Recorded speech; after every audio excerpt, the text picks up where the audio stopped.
Bismillahirrahmanirrahim. Assalamualaikum warahmatullahi wabarakatuh.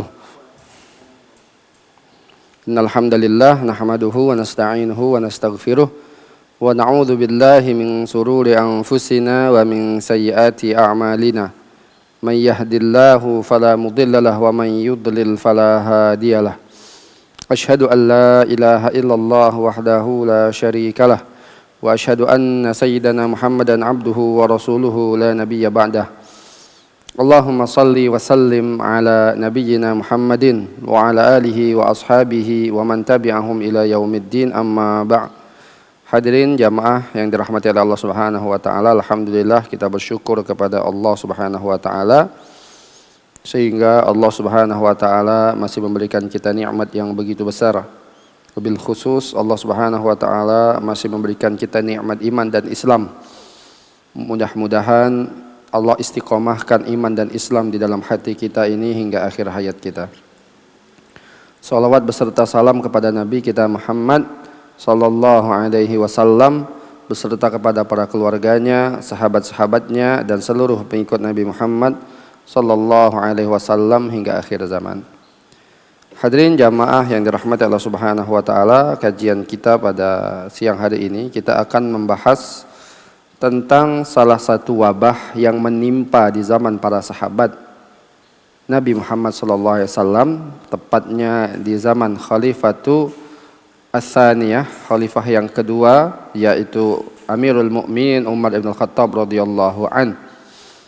Sebagaimana kita ketahui, wabah ini banyak terjadi di negeri-negeri Islam, bahkan sebelum yang terjadi pada hari kita pada hari ini. Wabah juga sering terjadi, ya pernah terjadi di negeri-negeri Islam yang lainnya. Di Damaskus pernah terjadi wabah, di Mesir pernah terjadi wabah. Ya, Imam Ibn Hajar al-Asqalani dalam kitab Badlut Ta'unnya menjelaskan beberapa wabah-wabah yang pernah terjadi di zaman dia ataupun sebelum zaman beliau. Bahkan hadirin jamaah sekalian, wabah yang sangat masyhur yang dicatat oleh para sejarawan adalah wabah yang terjadi di Amwas di zaman khalifah yang kedua, yaitu Khalifah Amirul Mukminin Umar bin Khattab radhiyallahu an. Hadirin jamaah yang dirahmati Allah Subhanahu wa taala, Amwas ini adalah sebuah tempat atau sebuah lokasi di Syam, berbatasan dengan Palestina. Ya, dia 12 km ke arah tenggara dari kota Ramlah atau 26 km dari Yerusalem. Ya. Hadirin jamaah yang dirahmati Allah Subhanahu wa taala, yang pada perang Arab Israel pada tahun 1948 kemudian ditetapkan Amwas masuk di negara bagian daripada negara Yordania, Urdun. Hadirin jamaah yang dirahmati Allah Subhanahu wa taala, sebagaimana kita ketahui, Syam ini dahulu di zaman Rasulullah dikuasai oleh orang-orang Rum, orang-orang Romawi. Ya, Heraklius sempat tinggal di Syam berapa lama. Ya, Rasulullah SAW sempat menyurati Heraklius di Syam, ya, Kaisar Romawi ketika itu. Hadirin jamaah, maka dimulai di zaman Khalifah Abu Bakar As-Siddiq radhiyallahu anhu, Abu Bakar memerintahkan Khalid bin Walid untuk menjadi panglima dalam pembukaan Syam, ya, Futuhat Islamiyah. Kemudian di zaman Umar bin Khattab radhiyallahu anhu, Khalid digantikan oleh Abu Ubaidah ibnul Jarrah, seorang sahabat yang begitu mulia, al-mubasyiruna bil jannah, yang dipastikan masuk surga oleh Rasulullah sallallahu alaihi wasallam. Abu Ubaidah panglima perang tertinggi ketika itu untuk membuka Syam. Maka hadirin jamaah sekalian, ketika Syam ini sudah terbuka semua, Palestina sudah masuk di dalam kawasan Islam, ya, Damaskus dan yang lainnya, ya, sudah dikuasai oleh umat Islam dan panglima Islam para sahabat ketika itu. Hadirin jamaah sekalian, itu terjadi sekitar tahun 18 Hijriah. Ya, hadirin jamaah sekalian, maka Umar berencana ingin masuk ke kota Syam ini. Ya, Umar berencana untuk masuk ke Syam. Ya, hadirin jamaah sekalian, untuk mengatur pastinya keadaan yang ada di sana. Ya, ingin melihat dan mengatur, melihat langsung ya Baitul Muqaddas, rumah yang disucikan yaitu Masjidil Aqsa dan yang lainnya. Maka hadirin jamaah yang dirahmati Allah Subhanahu wa taala, yang sebelumnya ya, Umar juga mendapatkan tantangan yang begitu besar karena sebelum terjadi wabah ini ada sebuah kejadian yang begitu menyusahkan Umar, yaitu tragedi kelaparan yang ada di Madinah. Jadi Madinah ketika itu paceklik, musim kering, tidak turun hujan begitu lama sehingga pepohonan banyak yang kering, tidak berbuah, sungai-sungai berhenti mengalir dan yang lainnya. Hadirin jamaah sekalian, sehingga terjadi sebuah tragedi kemanusiaan yang begitu besar, yaitu kelaparan yang terjadi di Madinah. Dan Umar adalah orang yang sangat merasakan bagaimana pahitnya kelaparan tersebut. Umar bin Khattab radhiyallahu anhu makan bersama rakyat miskin, bersama-sama mereka, duduk bersama mereka, makan bareng bersama mereka. Walaupun Umar bisa untuk makan yang lebih enak, untuk tidur di tempat yang lebih layak, tetapi itu tidak dilakukan oleh Umar untuk memberikan contoh kepada kita semua bagaimana contoh pemimpin yang sejati, yaitu Umar bin Khattab radhiyallahu anhu. Maka hadirin jamaah sekalian, ya, ketika terjadinya kelaparan ini, maka negara-negara Islam yang baru ataupun daerah-daerah yang baru dibebaskan oleh pasukan Islam ini kemudian memberikan bantuan yang banyak ke Madinah. Ya, di Syam Abu Ubaidah bin Jarrah memberikan bantuan dengan 1000 ekor unta beserta makanan-makanannya. Dari Irak juga kemudian Sa'ad bin Abi Waqqas mengirimkan banyak bantuan kepada Umar bin Khattab yang ada di Madinah ketika itu. Dan alhamdulillah hadirin jamaah sekalian, Allah Subhanahu wa taala membebaskan masyarakat Madinah ketika itu daripada wabah kelaparan ini, dan kemudian Umar bin Khattab mendapatkan bencana yang begitu besar juga, yaitu wabah Amwas yang sangat ganas yang terjadi di daerah Amwas di daerah Palestina. Hadirin jamaah sekalian, maka Umar ketika itu setelah terjadinya ini, setelah masalah di Madinah terselesaikan, maka Umar ingin melakukan perjalanan menuju Palestina, ya, menuju Syam, dan Umar ingin bertemu dengan sahabat-sahabat yang memang sudah ada di sana. Ya. Maka hadirin jamaah yang dirahmati Allah Subhanahu wa taala, ternyata Syam ketika itu terkena wabah yang sangat besar. Bahkan nanti kita akan bahas, ya, banyak sekali sahabat-sahabat mulia yang besar, ya, sahabat-sahabat yang memang berjuang bersama Rasulullah SAW syahid, ya, terkena wabah yang ada di Amwas ini. Maka hadirin jamaah yang dirahmati Allah Subhanahu wa taala, bahkan kabarnya, ya, tragedi wabah ini sampai memakan korban sampai 25.000 orang. Ya, begitu besarnya korban yang terjadi. Padahal ini hanya 1 bulan saja. Ya, 25.000 ini wabahnya hanya 1 bulan saja hadirin jamaah sekalian. Artinya corona belum ada apa-apanya dengan wabah ini. Ya.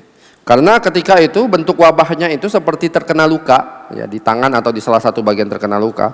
Nanti ketika dia terkena paginya, sore harinya dia bisa meninggal. Atau dia terkena sore, paginya dia bisa meninggal. Begitu ganasnya wabah yang penyakit menular yang terkena di Palestina, di Syam ketika itu hadirin jamaah yang dirahmati oleh Allah Subhanahu wa taala. Maka hadirin jamaah sekalian, ketika Umar bin Khattab radhiyallahu anhu, ya, mau masuk ke situ, ya, mau masuk ke daerah Syam ini, sebelum Umar bin Khattab masuk ke Syam, ya, ketika dia sampai di sebuah tempat bernama Sar, ya, di dekat Tabuk, maka Umar bin Khattab dijemput oleh pemimpin-pemimpin militer ketika itu. Siapa saja pemimpin militer di Syam? Ada Abu Ubaidah bin Jarrah, ada Yazid bin Abi Sufyan, ada Syurahbil bin Hasanah, ya, ada Muaz bin Jabal, dan banyak sahabat-sahabat yang menjemput Umar. Ya.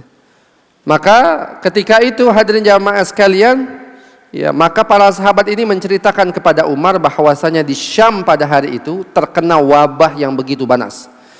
Dan Umar juga mendengar ceritanya begitu mengerikan karena wabah ini begitu cepat terjadinya, begitu cepat penularannya, dan begitu ganasnya, sehingga ketika orang terkena di pagi hari, nanti malam dia akan bisa meninggal dunia, dan apabila terkena sore, paginya dia bisa meninggal dunia karena saking ganasnya wabah yang, ya, mengganas ketika itu di daerah Syam ini.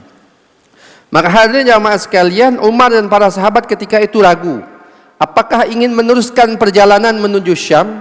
Apakah kembali lagi ke Madinah? Maka hadirin jamaah yang dirahmati Allah Subhanahu wa taala, maka Umar pertama kali memanggil sahabat-sahabat dari kalangan Muhajirin untuk bermusyawarah.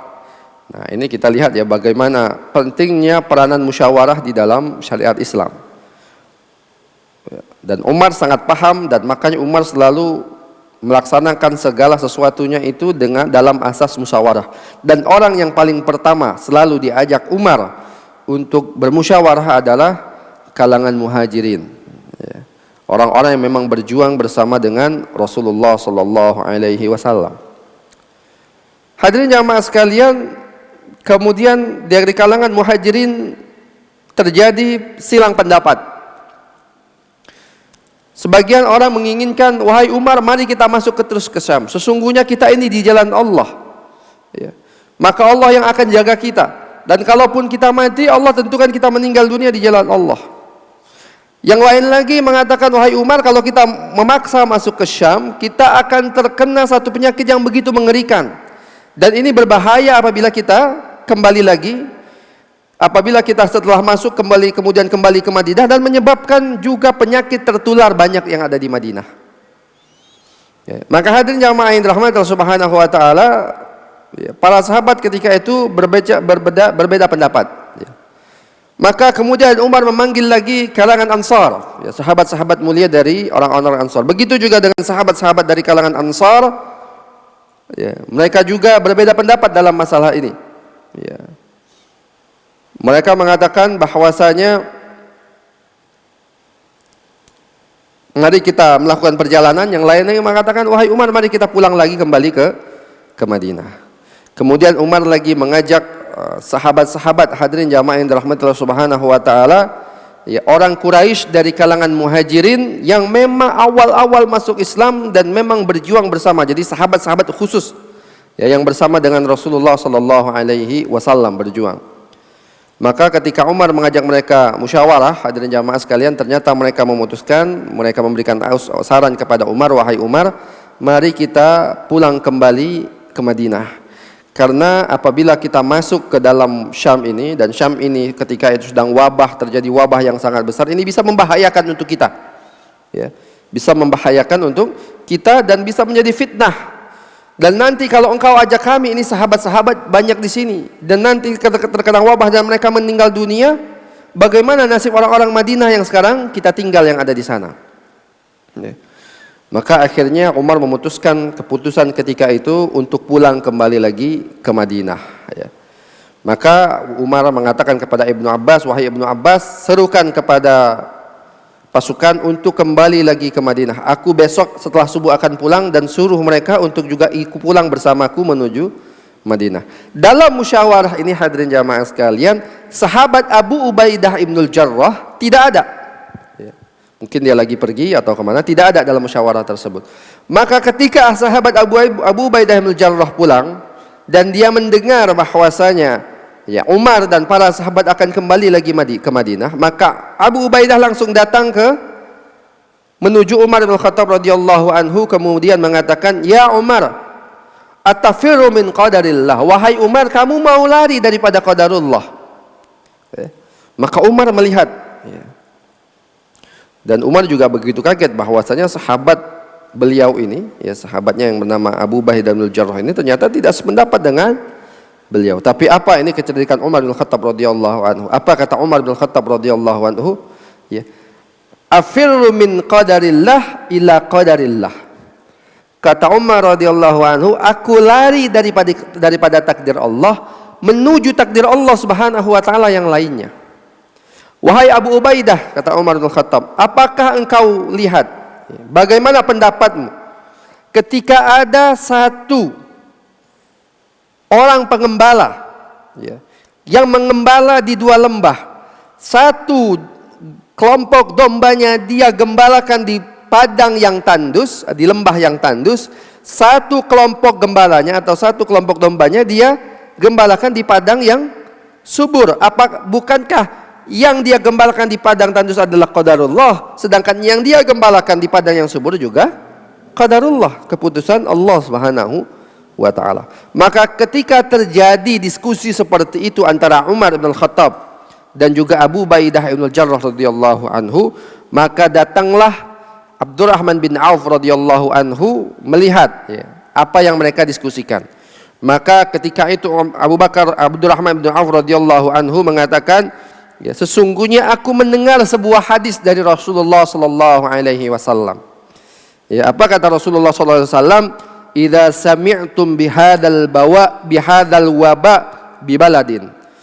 Kata Rasulullah, kalau kalian mendengar sebuah wabah di sebuah negeri, fala tuqaddimu alaihi, kata Rasulullah, jangan kalian masuk negeri tersebut. Wa idza waqa'a antum bihi, dan kalau kalian memang berada di dalamnya, fala takhruju firaran minhu, maka janganlah kalian keluar dari negeri tersebut yang melarikan diri daripada wabah tersebut. Inilah yang kemudian di dalam konsep kesehatan pada zaman sekarang yang disebut dengan karantina kesehatan, atau bahasa kerennya lockdown, yaitu ditutup akses agar jangan wabah itu menyebar. Orang dari luar tidak boleh masuk dan orang dari dalam daerah tersebut tidak boleh keluar, sehingga tidak terjadilah kerusakan kemana-mana.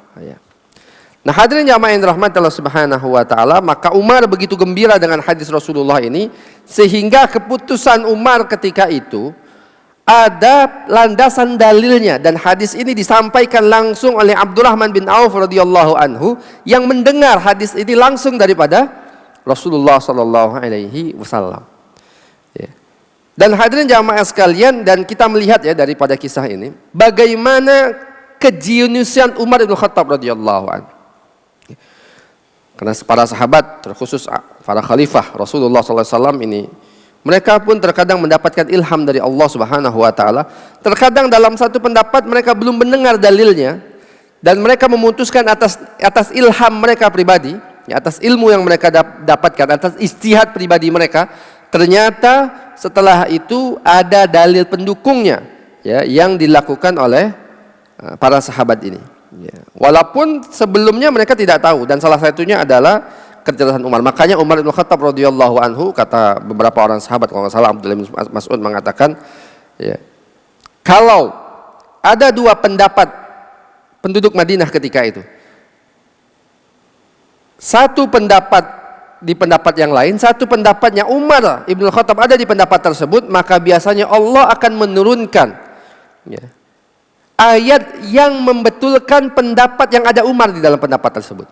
Dan kita melihatlah banyak dalam kejadian-kejadian, salah satunya di dalam tawanan daripada perang Badar, kemudian masalah adzan, masalah minum khamar. Semuanya ini adalah ilham yang memang Allah Subhanahu wa taala berikan kepada Umar bin Khattab. Makanya ada satu kitab yang sangat bagus, judulnya adalah Abqariyatu Umar. Kejeniusan Umar bin Khattab radhiyallahu anhu. Memang Umar bin Khattab seorang sahabat yang sangat jenius.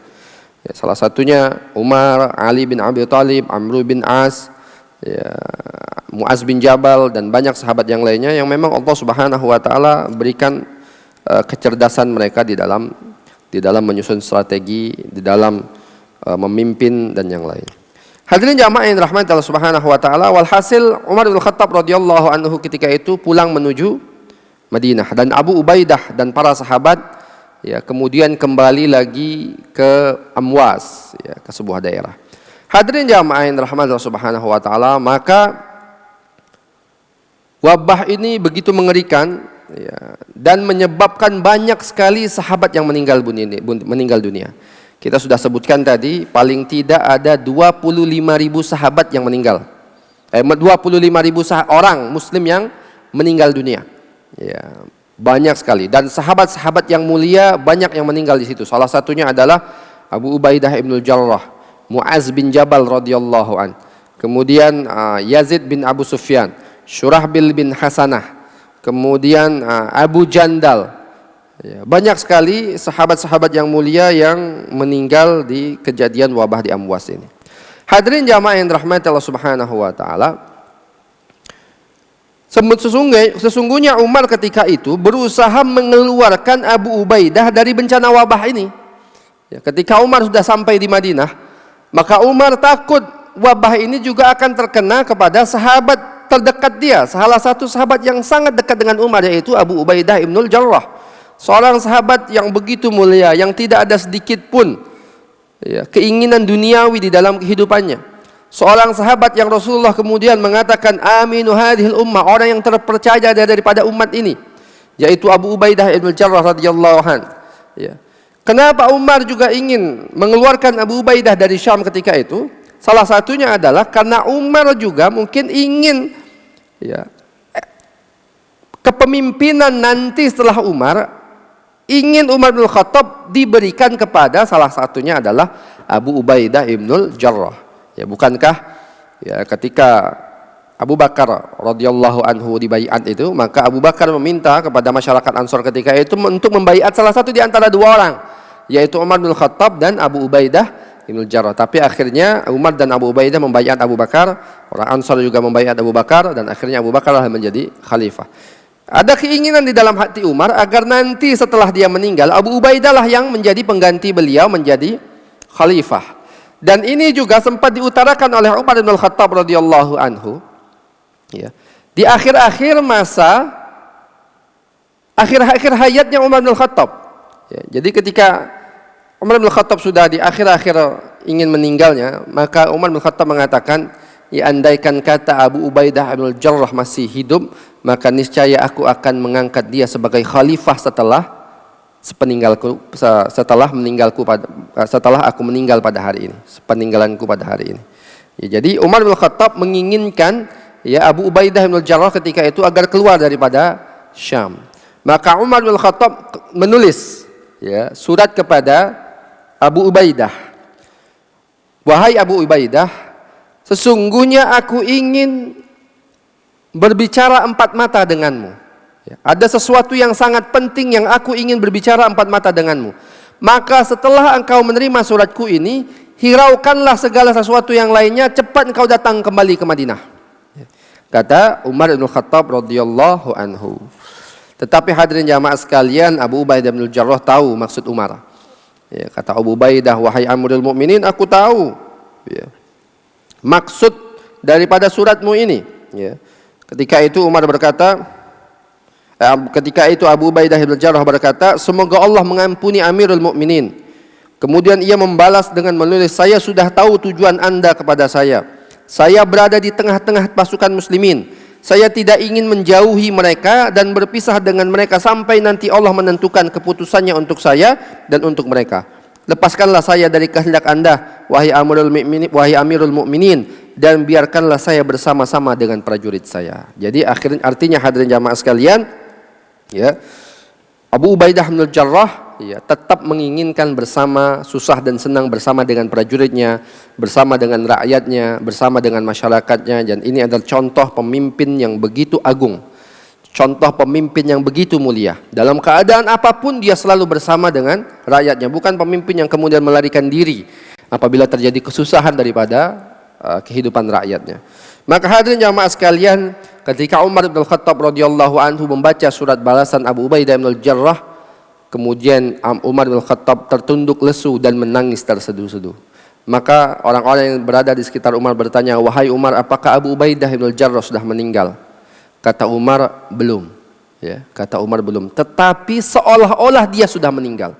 Saking sedihnya Umar bin Khattab dengan jawaban sahabat yang begitu dia cintai, yaitu Abu Ubaidah ibnul Jarrah radhiyallahu anhu. Maka hadirin jamaah sekalian, akhirnya wabah ini juga terkena kepada sahabat Abu Ubaidah ibnul Jarrah. Dan wabah ini juga hadirin jamaah sekalian, bahkan Abu Ubaidah ibnul Jarrah radhiyallahu anhu, karena mereka tahu para sahabat bahwasanya ketika terjadi wabah itu adalah salah satu nikmat yang diberikan oleh Allah kepada orang-orang yang beriman. Maka hadirin jamaah sekalian, ketika itu Abu Ubaidah bin Jarrah bahkan sempat berdoa kepada Allah agar dia mendapatkan nikmat dari Allah, yaitu terkena wabah. Masya Allah. Dia meminta agar wabah ini juga terkena kepada kepada dia, berdoa kepada Allah Subhanahu wa taala. Dia mengatakan, "Wahai kaum muslimin, kalian jangan takut dengan wabah ini.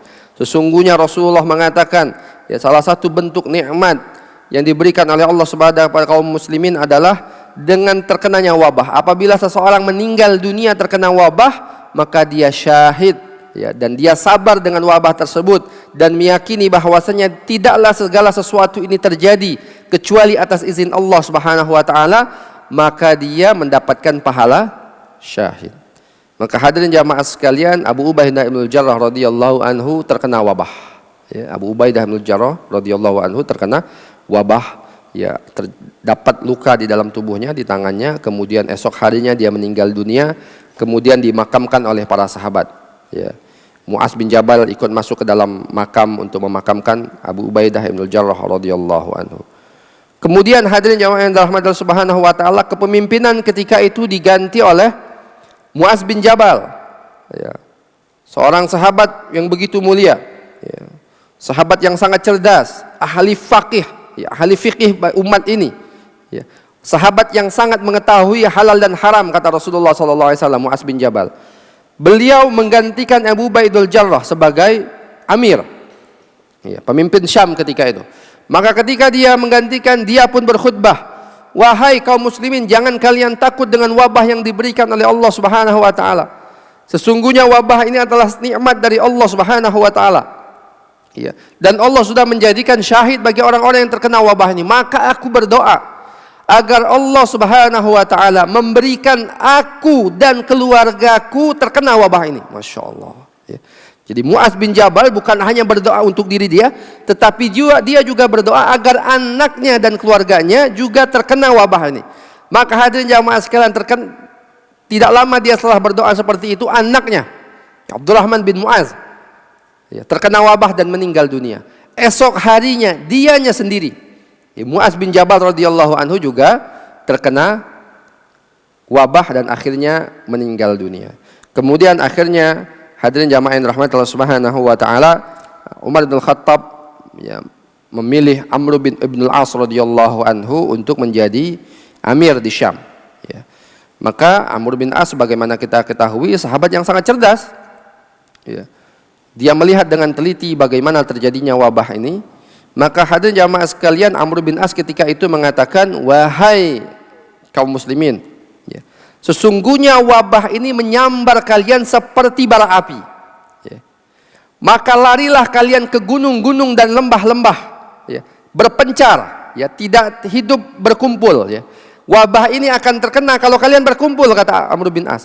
"Maka larilah kalian, ya, ke lembah-lembah, ke gunung-gunung, ke bukit-bukit, ke gua-gua, sehingga wabah ini tidak mendapatkan bahan untuk dia bakar lagi. Sebagaimana sebagaimana api, kalau sudah tidak ada yang dia bakar, ya, kayu bakarnya sudah habis, dia tidak bisa hidup lagi."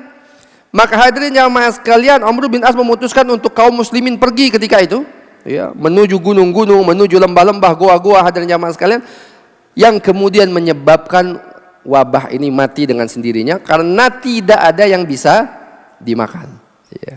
Kalau kita sekarang istilahnya adalah stay at home, ya, karena zaman dulu tidak ada, ya, apa namanya, zaman kita sekarang tidak ada lembah-lembah, gunung-gunung, ya, susah, ya, tapi kita sekarang berlindungnya di dalam rumah kita masing-masing. Jadi hadirin jamaah yang dirahmati Allah Subhanahu wa taala, akhirnya, ya, kaum muslimin kita ikut berpencar, ada yang tinggal di lembah, ada yang tinggal di gunung, ada yang tinggal di gua-gua, yang mereka mengasingkan diri, berpisah di antara mereka. Beberapa hari setelah itu Allah Subhanahu wa taala takdirkan wabah ini hilang dan akhirnya mereka kembali lagi ke tempat tinggal mereka masing-masing. Artinya hadirin jamaah sekalian, ini juga adalah kecerdasan daripada sahabat Amr bin As radhiyallahu anhu. Karena itulah Umar bin Khattab radhiyallahu anhu sempat mengatakan kepada Amr bin As, ya, sesungguhnya Amr bin As ini di mana saja kaki dia berpijak, dia layak untuk menjadi pemimpin di situ. Ya, saking cerdasnya, ya, Amr bin As radhiyallahu anhu. Nah, hadirin jamaah yang dirahmati Subhanahu wa taala, dan wabah ini memakan banyak korban. Ya, 25.000 orang lebih meninggal dunia dan termasuk sahabat-sahabat yang mulia. Hadirin jamaah sekalian, ya, maka apa sih penyebab daripada wabah yang terjadi di Amwas ketika itu? Di sini para ahli sejarah, ya berbeda pendapat. Ya, para ahli sejarah berbeda pendapat tentang penyebab terjadinya wabah di Amwas. Ya.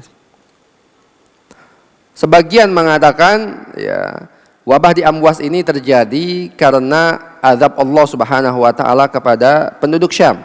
Ya, ini pendapat daripada ahli sejarah klasik, banyak mengatakan bahwasanya wabah di Syam ini terjadi disebabkan oleh ya Allah Subhanahu wa taala mengazab beberapa orang. Ya, karena memang ya ketika Allah Subhanahu wa taala mengazab itu bukan hanya orang yang kafir dan zalim yang kena azabnya, yang kena ujiannya, tetapi semua terkena. Karena itulah Allah Subhanahu wa taala berfirman, wattaqu fitnatan la tusibanal ladzina zalamu minkum khassah. Ya, takutlah kalian kepada ujian, kepada fitnah. Ya. La tusibannal ladzina zalamu minkum khassah, yang tidak hanya diberikan oleh Allah Subhanahu wa taala kepada orang-orang yang zalim saja. Ya. Umum kalau sudah wabah terjadi, kalau sudah terjadi bencana dari Allah Subhanahu wa taala, mau orang zalim, mau orang soleh, mau orang taat, semuanya bisa terkena bencana dan ujian tersebut. Yang membedakan adalah kedudukan mereka di sisi Allah Subhanahu wa taala. Orang yang saleh meninggal dunia syahid di jalan Allah dan mendapatkan pahala surga, sedangkan orang kafir, orang-orang zalim, ya maka mereka hadirin jamaah sekalian mendapatkan azab daripada Allah Subhanahu wa taala. Orang-orang saleh ini adalah nikmat karena mereka mendapatkan syahid, tetapi orang-orang zalim, orang-orang kufur ini adalah bentuk azab kepada mereka. Nah, hadirin jamaah sekalian yang dirahmati Allah Subhanahu wa taala, kenapa para ahli sejarah mengatakan ini adalah salah satu bentuk kemurkaan Allah Subhanahu wa taala kepada penduduk Syam? Karena ketika itu di Syam terjadi sebuah maksiat yang sangat besar. Ya, orang-orang di Syam ketika itu kaum musliminnya banyak yang minum khamar. Ya, karena khamar sudah menjadi kebiasaan, bahkan Abu Ubaidah bin Jarrah ketika itu sudah melarang mereka untuk minum khamar.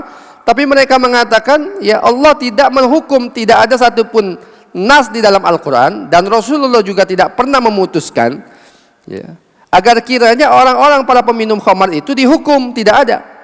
Ya, nanti kalau ada hukuman cambuk itu setelah kejadian hari ini. Ya. Hadirin jamaah yang dirahmati Allah Subhanahu wa taala, walhasil di zaman sahabat, ya para sahabat ketika mengetahui khamar itu haram, maka para sahabat semuanya berlepas diri dari khamar dan tidak ada yang mau minum khamar, sehingga tidak terjadi minum-minuman khamar ini. Tetapi setelah itu yang terjadi di Syam, banyak kaum muslimin yang kemudian minum khamar. Ya. Yang kemudian sudah dilarang oleh Amir ketika itu Abu Ubaidah bin Jarrah, tapi mereka tetap minum khamar. Mereka mengatakan kami tidak bisa meninggalkan khamar ini. Ya. Bahkan dalam Al-Quran mereka mengatakan, bukankah Al-Quran mengatakan fahal antum muntahun, apakah kamu tidak mau berhenti juga? Itu kan tidak ada larangan katanya, cuman hanya pertanyaan saja. Maka ketika itu Abu Ubaidah bin Jarrah menuliskan surat hadirin jamaah sekalian kepada Umar tentang perilaku masyarakat Syam. Ya. Maka Umar bin Khattab di Madinah kemudian bermusyawarah dengan sahabat-sahabat yang utama, ya, termasuk Ali bin Abi Thalib dan sahabat-sahabat yang lain tentang ya perilaku orang-orang Syam yang masih suka minum-minum khamar ini. Maka atas usul Ali bin Abi Thalib radhiyallahu anhu, mereka dicambuk ya, bahwasanya perkataan fahal antum muntahun itu, tidakkah kamu mau berhenti juga, dalam surah Al-Maidah ayat 91, maksudnya adalah larangan untuk meninggalkan khamar, dan mereka sepakat bahwasanya ya, orang yang minum khamar ini akan dihukum sebanyak 80 kali cambukan. Ya. Kias dengan hukuman orang membuat fitnah. Karena ketika orang minum khamar, dia mabuk, maka akan terjadi fitnah. Ya, dia akan mengucapkan sesuatu yang tidak dia sadari, kemudian akalnya menjadi lumpuh. Maka ini membuat fitnah di kalangan kaum muslimin. Maka ketika itu dikiaskan, ya, akhirnya hukumannya adalah 80 kali cambukan sebagaimana hukuman orang-orang yang membuat fitnah. Maka hadirin jamaah yang dirahmati Allah taala, hal ini hadirin jamaah sekalian diputuskan oleh Umar bin Khattab radhiyallahu anhu atas usulan daripada sahabat Ali bin Abi Thalib radhiyallahu anhu. Karena itulah Umar sempat mengatakan, laula Ali lahalaka Umar, kata Umar bin Khattab. Kalau andaikan kata tidak ada Ali, lahalak wa Umar, maka Umar ini pasti celaka. Ya, kalau tidak ada Ali, Umar ini pasti celaka. Karena Ali bin Abi Thalib adalah orang terpercaya, orang yang sangat dipercayai Umar untuk dimintakan pendapat. Banyak sekali pendapat-pendapat Ali yang kemudian dipakai oleh Umar bin Khattab radhiyallahu anhu. Bahkan nanti ketika Umar bin Khattab berangkat lagi menuju Syam setelah terjadinya wabah, yang menjadi amir, yang menjadi pengganti Umar di Madinah, yang ditunjuk oleh Umar bin Khattab radhiyallahu anhu adalah Ali bin Abi Thalib. Artinya hadirin jamaah sekalian, tidak ada hubungan yang gersang antara Umar dan Ali. Mereka sama-sama sahabat Rasulullah, hidup berjuang bersama Rasulullah, dan mereka saling mencintai di antara mereka. Bahkan Umar mengatakan, laula Ali lahalaka Umar. Kalau nggak ada Ali, kata Umar, Umar pasti akan celaka. Ya, bagaimana Ali bin Abi Thalib radhiyallahu anhu mendapatkan kedudukan yang begitu tinggi, ya, yang begitu mulia di hadapan Umar bin Khattab radhiyallahu anhu. Jadi para sejarawan klasik mengatakan wabah ini terjadi salah satunya adalah karena Allah, ini bentuk azab oleh Allah Subhanahu wa taala karena ada satu dosa yang mereka lakukan, yaitu minum minuman khamar. Ya. Yang pasti ini masyarakat bukan sahabat, ya, masyarakat yang biasa. Walaupun kemudian para sejarawan kontemporer melihat ada satu fenomena yang menarik, bahwasanya itu bukan serta-merta karena mereka ini hadirin jamaah sekalian mabok-mabokan, tetapi ada asbab yang lainnya, ada penyebab yang lainnya. Salah satunya adalah ya karena ketika itu terjadi peperangan besar antara kaum muslimin dan orang-orang Romawi, kemudian menyebabkan terjadinya peperangan yang besar dan banyak terjadi korban hadirin jamaah sekalian. Bahkan ketika banyak terjadi korban ini dan banyak mayat yang bergelimpangan, saking banyaknya mayat yang bergelimpangan ini tidak sempat dikuburkan. Maka ketika tidak sempat dikuburkan ini hadirin jamaah sekalian, maka mayat-mayat ini tadi menjadi bakteri, dan bakteri inilah kemudian yang menyebabkan kepada wabah yang mengenai masyarakat Syam ketika itu, karena ya banyaknya mayat yang tidak sempat dikuburkan karena saking banyaknya ya korban yang terjadi di dalam peperangan futuhat di dalam Syam ini. Ya, artinya hadirin jamaah sekalian, apa hikmah di situ? Ini adalah semuanya rahasia Allah Subhanahu wa taala. Bisa jadi Allah Subhanahu wa taala menentukan untuk mengazab orang-orang yang masih bermaksiat kepada Allah dengan cara minum khamar, tapi salah satu wasilahnya adalah ya karena banyaknya mayit-mayit yang tidak sempat dikuburkan, yang kemudian menyebabkan banyak kuman, dan kemudian terjadi wabah yang sangat besar terjadi di Syam, ya, yang bahkan ya kita ungkapkan tadi sampai 25.000 orang yang meninggal dunia terkena wabah ini. Ya.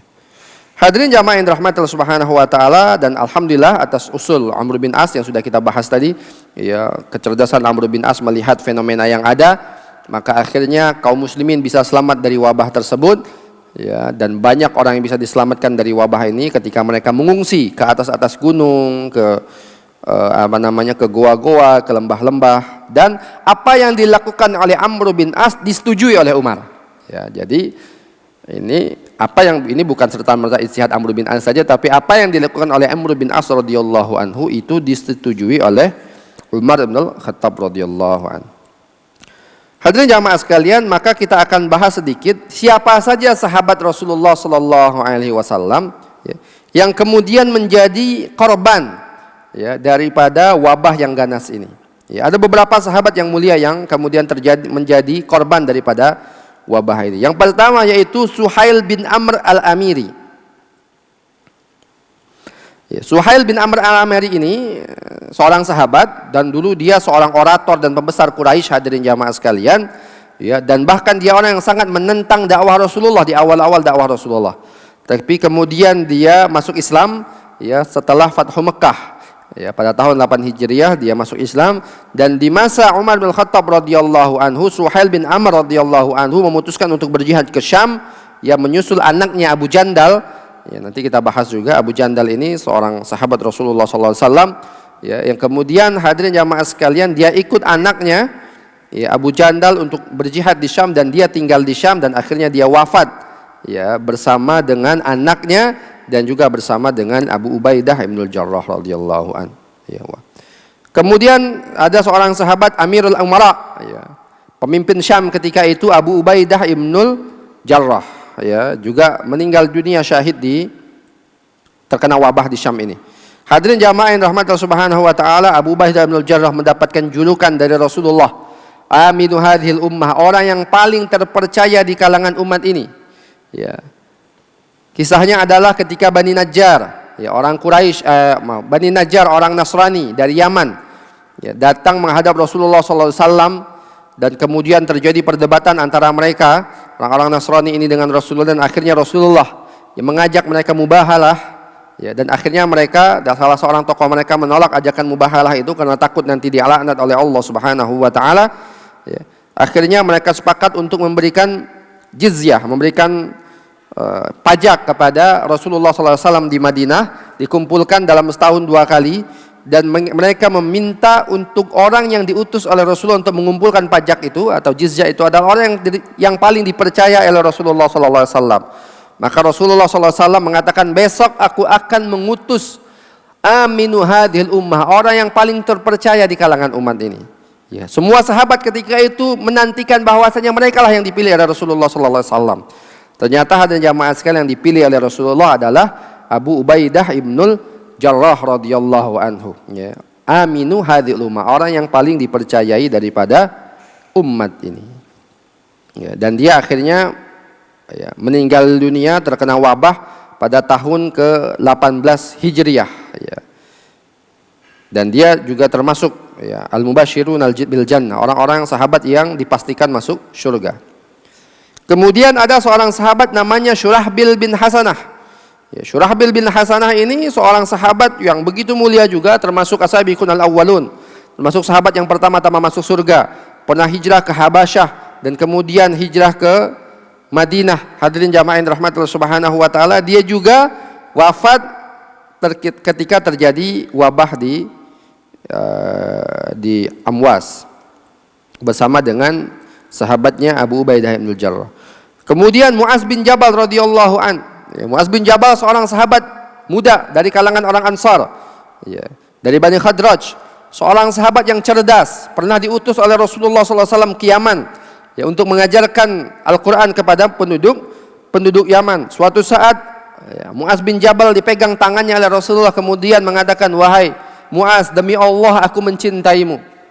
Ya. Dikatakan lagi, wahai Muaz, demi Allah aku mencintaimu. Kemudian Muaz bin Jabal mengatakan, ya Rasulullah, aku pun demikian, demi Allah aku pun mencintaimu karena Allah Subhanahu wa taala.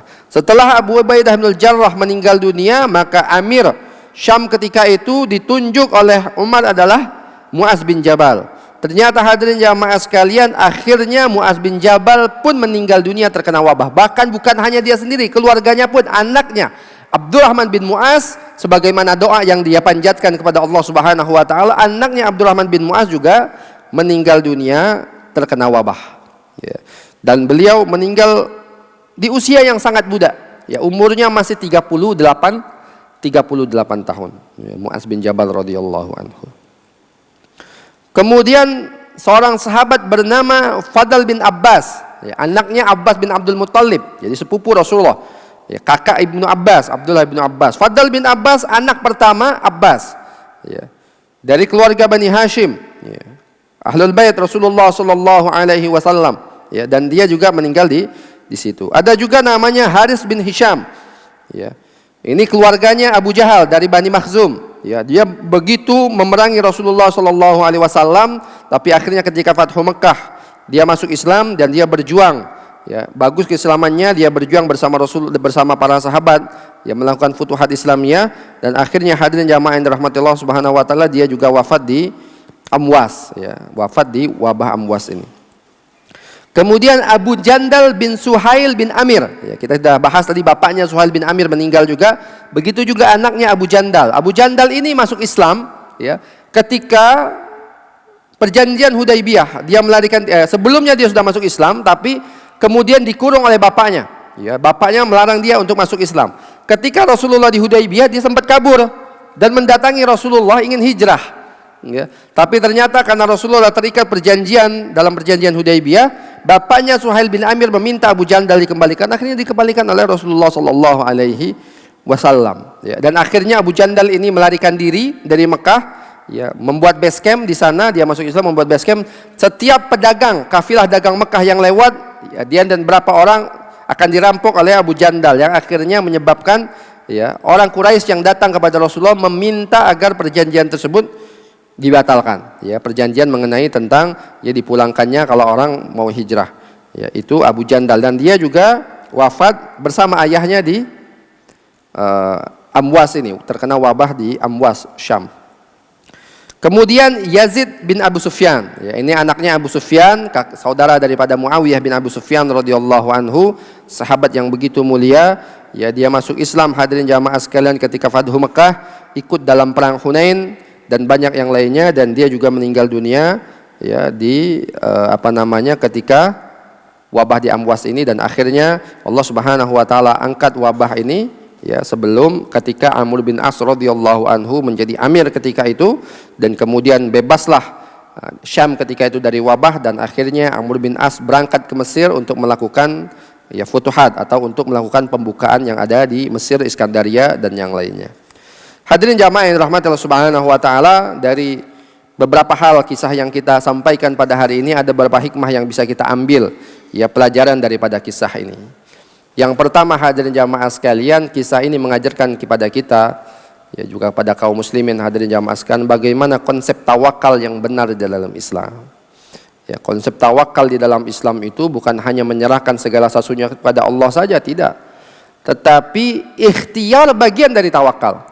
Ikhtiar itu bagian daripada tawakal. Yang tidak boleh adalah kita meyakini ikhtiar kita lah yang membuat kita selamat, nggak boleh. Ya. Karena penyakit itu sudah ditentukan oleh Allah. Si A fulan terkena penyakit ini, si A si fulan terkena, semuanya sudah ditakdirkan oleh Allah. Ya, kematian kita pun sudah ditentukan oleh Allah Subhanahu wa taala. Tetapi ikhtiar ini bagian daripada tawakal kita kepada Allah. Ya. Rasulullah sallallahu alaihi wasallam ketika beliau berperang menggunakan baju besi. Ya. Kalau memang, padahal Rasulullah yakin bahwasanya Allah pasti memenangkan agama ini. Rasulullah ketika perang Badar berdoa kepada Allah. Ya, sampai mengangkat tangannya ke atas sampai selendangnya jatuh, hadirin jamaah sekalian. Apakah Rasulullah tidak yakin bahwasanya agama ini pasti dimenangkan? Rasulullah yakin. Tapi bentuk daripada keyakinan Rasulullah SAW adalah berdoa dan berusaha. Salah satunya menggunakan pakaian besi, menyusun strategi. Inilah konsep tawakal yang diajarkan oleh Islam. Ya. Jadi bukan konsep tawakal saya bertawakal kepada Allah. Ya. Di mana ada virus saya akan datang ke sana, nggak bisa, Pak. Ya, kemudian ya dengan banyak pada hari ini kita mengatakan ya barang siapa yang sholat berjamaah tepat waktu tidak akan terkena virus. Kita siapa dibanding para sahabat, hadirin jamaah sekalian? Sahabat nggak usah, bukan lagi masalah sholat berjamaah, lebih dari itu dilakukan berjuang, berjihad di jalan Allah. Buktinya mereka terkena wabah. Kalau wabah sudah melanda tidak melihat siapapun itu.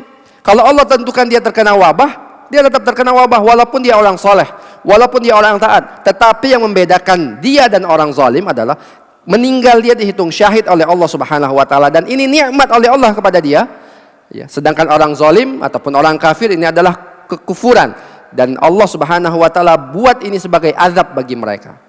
Ya, jadi hadirin jamaah yang dirahmati Allah Subhanahu wa taala, tidak ada yang bisa memastikan.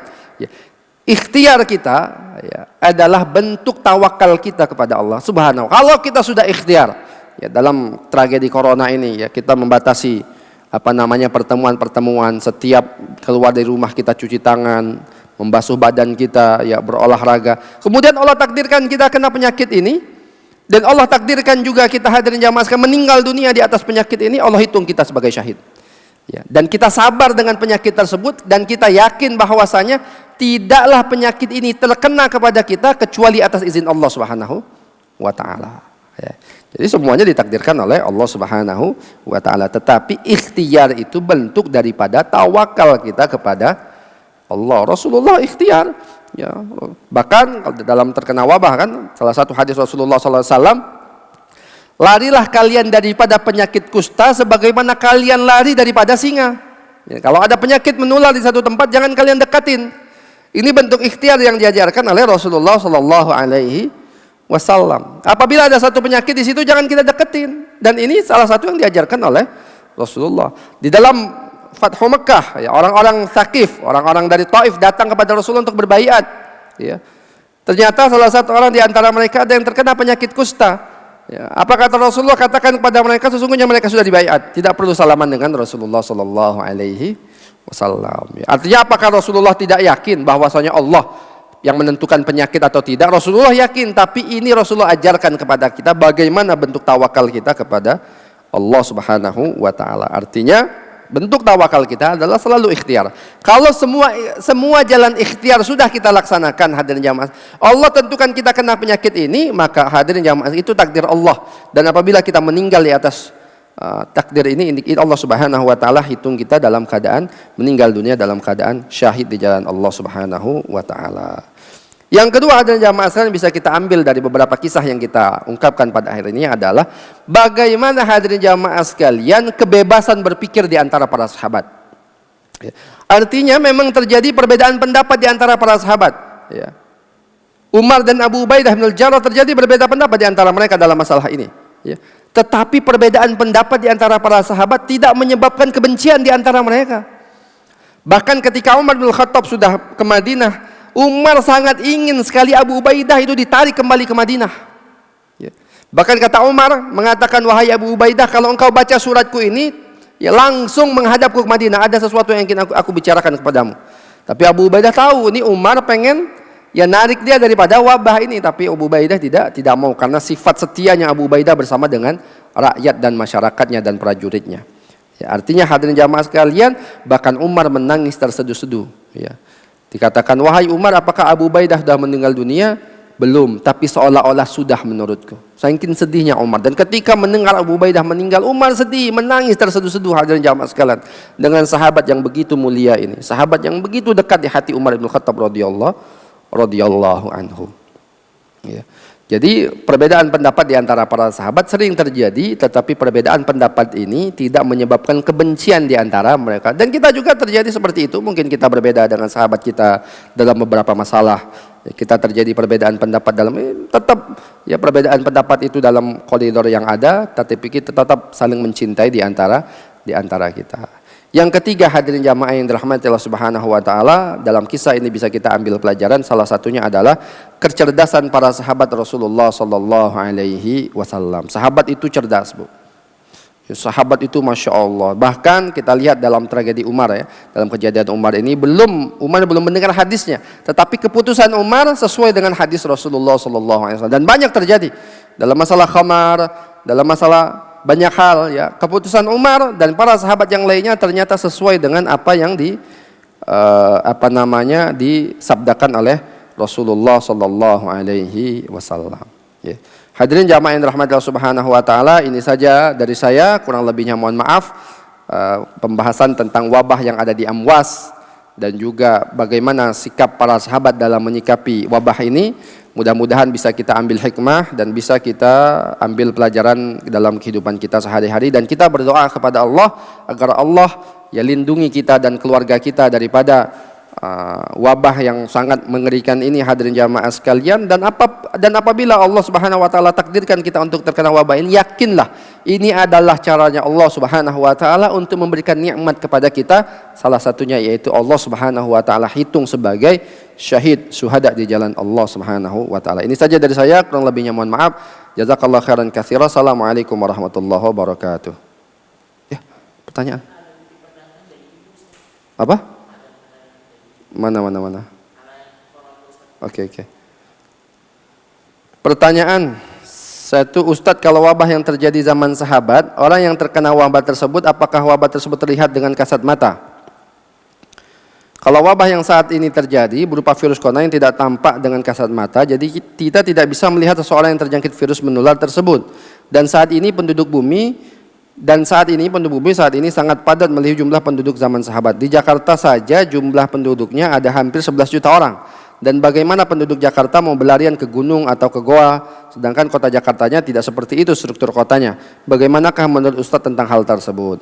Yang pertama hadirin jamaah sekalian, wabah yang terjadi di zaman sahabat ini lebih serem daripada corona. Kita sudah bahas tadi 25.000 orang meninggal dunia dalam waktu tidak sampai 1 bulan. Hadirin jamaah sekalian, dengan kondisi masyarakat yang belum terlalu banyak seperti kita pada hari ini. Jadi wabahnya begitu ganas. Bahkan pagi kena, sore hari meninggal dunia. Sore hari kena, pagi hari bisa meninggal dunia. Dan hadirin jamaah yang dirahmati Allah Subhanahu wa taala, wabahnya itu kalau yang saya baca dari beberapa itu seperti terkena luka di awalnya. terkena luka mungkin di tangan atau apa, kemudian cepat menyebar dan kemudian menyebabkan ya yang terkena wabah tersebut meninggal dunia. Nah, berbeda corona dengan wabah ini. Kalau corona susah dilihat oleh mata kepala, wabah itu juga tidak bisa, kumannya nggak bisa dilihat. Tapi orang yang terkena bisa tahu, ya, karena wabahnya cepat terjadi. Ya. Ketika dia meninggal, ketika dia terkena paginya, itu sudah badannya sudah melemah. Ya. Masalah corona ini hadirin jamaah sekalian, banyak orang yang terkadang tidak terasa terkena penyakit ini. Bahkan kalau fisiknya bagus, dia rajin olahraga, dia makan makanan yang bergizi, pola hidupnya sehat, tidak ada penyakit apapun seperti orang batuk pilek biasa, tetapi dia bisa menyebabkan orang lain terkena ya, wabah. Ya, ketika dia sholat berjamaah misalnya, atau dia terkena orang, dia kena tapi dia tidak masalah. Dia berinteraksi dengan orang yang umurnya di atas 60 tahun, atau ada orang yang terkena penyakit bawaan. Ya, misalnya terkena terkena orang yang kena orang yang ada diabetes, atau dia ada penyakit yang lainnya. Penyakit ini bisa berbahaya untuk orang tersebut. Karena itulah para ulama dan pemerintah pada hari ini memerintahkan kita ya untuk banyak berdiam diri di rumah. Kalau tidak penting tidak keluar. Ya. Menjaga jarak, ya, social distance bahasa kita sekarang ya, menjaga jarak sehingga kita tidak terjadi. Hadirin jamaah sekalian, ikhtiar para ulama, ya, ikhtiar para pemerintah pada hari ini hadirin jamaah sekalian, bukan para ulama tidak tahu bahwasanya penyakit itu pasti ditentukan oleh Allah, nggak mungkin para ulama nggak tahu. Tapi ini untuk memutus mata rantai penyakit, ya, sebagaimana yang diputuskan oleh Amr bin As tadi. Ya, Amr bin As ya, belum ada sains yang hebat ketika itu untuk membuka bagaimana bentuk bakteri dan yang lainnya, bagaimana penyebaran terjadi, belum ada. Tetapi hanya dari fenomena yang dilihat oleh Amr bin As. Maka ketika Amr bin As memutuskan itu untuk agar manusia itu tinggal di gunung-gunung dan yang lainnya hadirin jamaah sekalian, agar tidak terjadi hubungan di antara mereka, yang kalau terjadi hubungan nanti bisa terjadi wabah, menularkan penyakit dari yang satu ya, yang satunya. Dan kalau ketika ini wabah ini terkena ke sini, kemudian kena ini, nanti kena keluarganya, wabah itu tidak akan selesai dan bisa menyebabkan banyak orang meninggal dunia. Maka ketika mereka bersembunyi di gunung-gunung atau di lembah-lembah atau di goa-goa hadirin jamaah sekalian, itu bisa menyebabkan wabah ini mati dengan sendirinya, karena tidak ada yang bisa dimakan lagi, sebagaimana api membakar kayu bakar. Kalau kayu bakar yang sudah habis, sudah apinya akan mati dengan sendirinya. Begitulah virus itu. Kalau tidak ada bisa yang dia makan lagi, ya, maka dia akan mati bersama dengan ya di dalam tubuh orang tersebut. Karena virus itu tidak bisa hidup kecuali di dalam tubuh yang hidup. Ya.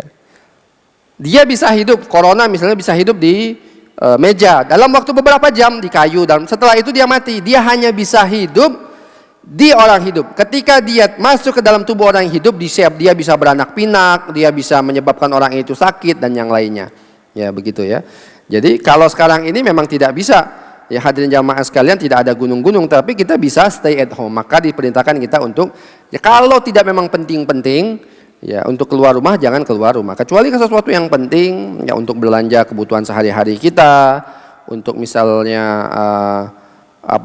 ya ada sesuatu yang penting lah, yang memang tidak bisa, tapi tetap juga menjaga cara-cara ikhtiarnya, cuci tangan terlebih dahulu, kemudian mencuci badan kita semuanya, menjaga jarak di antara kita, dan banyak yang lainnya yang sudah dijelaskan oleh para ahlinya.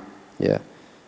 Jadi tidak mungkin kita lari ke gunung, tetapi ya kita tinggal di rumah kita masing-masing, stay at home. Dan insya Allah ya mudah-mudahan, nah yang orang-orang stay at home pun jangan terlena dengan ya kehidupan yang tinggal di rumah ini, ya kemudian habis waktu hanya untuk makan, minum, nonton, ya melihat sinetron yang belum dinonton, film-film yang habis waktunya di situ saja, ya sayang, mubazir.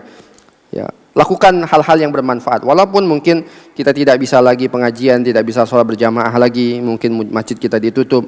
Ya, maka lakukan itu di rumah, sholatnya berjamaah tepat waktu bersama dengan keluarga, kemudian membaca Al-Qur'annya diperbanyak, puasanya diperbanyak, apalagi di bulan Sya'ban seperti ini. Ya, kemudian hadirin jamaah sekalian, mungkin membaca buku-buku yang sudah kita beli tapi belum kita baca. Ya, kemudian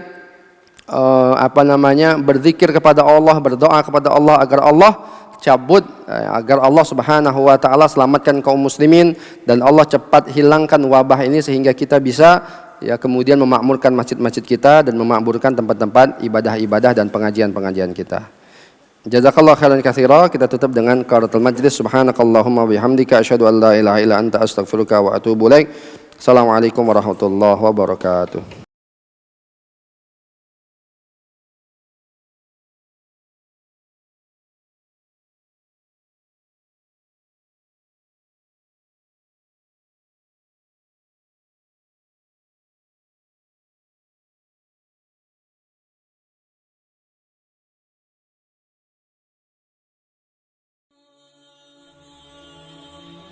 Bantu yuk operasional rumah dakwah Al-Hujah dan terselenggaranya kajian serta dakwah Al-Hujah dengan menjadi donatur tetap setiap bulan berinfak Rp30.000.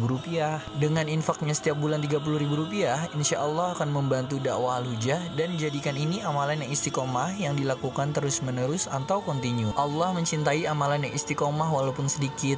Terus istiqomah setiap bulan, jangan berhenti, karena Allah mencintai hambanya yang istiqomah, dan insya Allah ini akan menjadi amal soleh jariah dengan menyebarnya ilmu yang bermanfaat. Yuk salurkan amalan istiqomahnya setiap tanggal 3 setiap bulannya melalui Bank Sentral Asia dengan nomor rekening 27660155554 atas nama Dedi Harveni, dan Mandiri Syariah dengan nomor rekening 7102286299 atas nama Dedi Harveni.